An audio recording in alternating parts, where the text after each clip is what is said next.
G'day, Sea Dog here. Welcome to my channel for high school drilling students.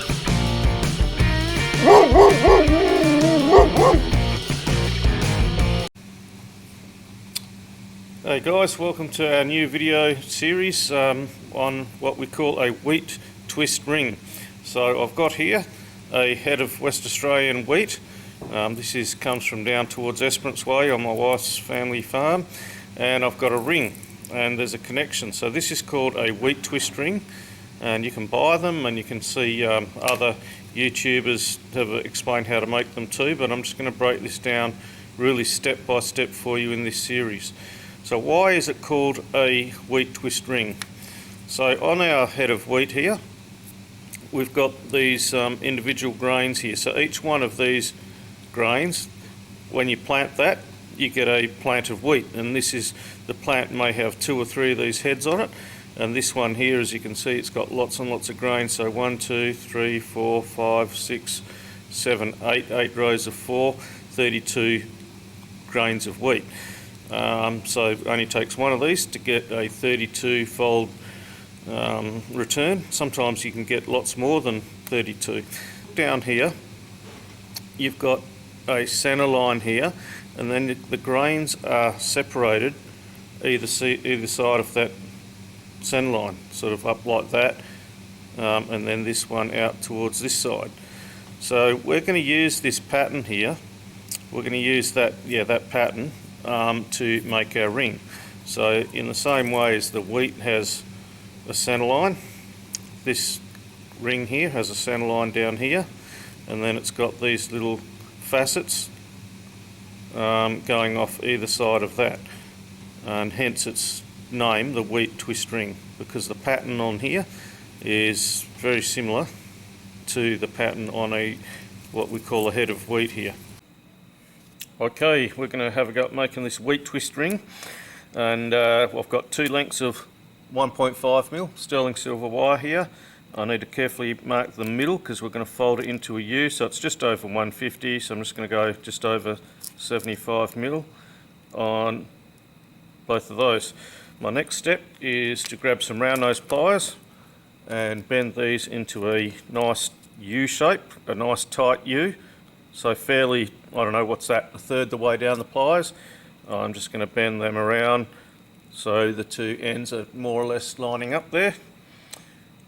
And same with the other one. Fold them around like that. Okay, then what I'm going to do is twist these. Just close these up a touch.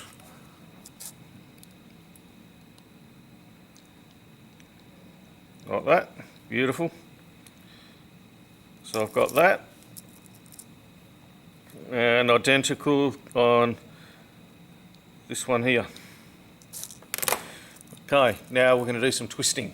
I'm going to twist with 2 pairs of small multi-grips, and 1 pair I've already got set in the vise here, so I'm just going to grab the 2 loose ends like that.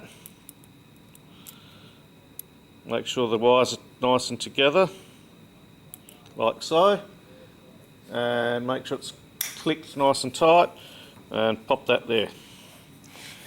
Then I'm going to get the other multi-grips on this end here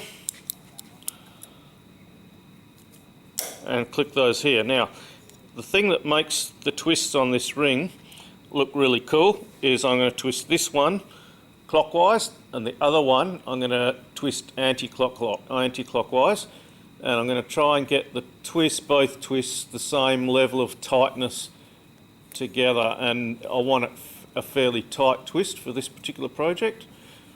So this is it's 150mm divided by 2, sort of 75. It's a little more than I need, but I want a ring size of about 65mm. So I'm just always put a little bit of extra in. So that's starting to get like a fairly tight twist, which is about what I want. So I've gone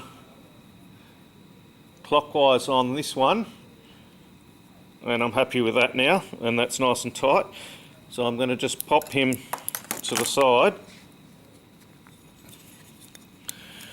and I'm going to twist the other one anti-clockwise, and I'm going to try and get the twist on both of them the same level of tension, of tightness, the spiral, so the spirals look the same.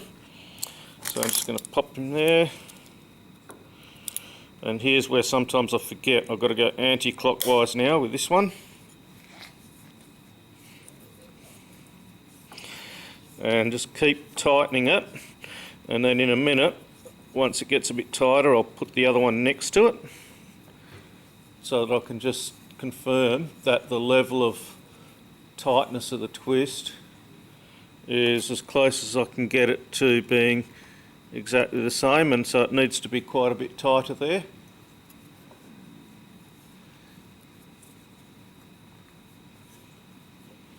I think I've made that one slightly tighter, so I'm going to go back to my first one and just make that a little bit tighter.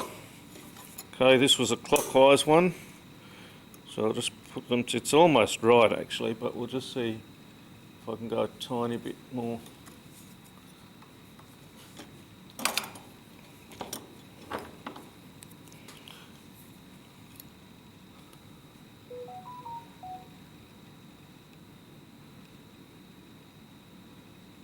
So what I'm actually looking for here is the, if I just show you with a pen here, if I look at, for example, those two twists, are they the same tension or tightness? Is it wound the same on those two? And to me that actually looks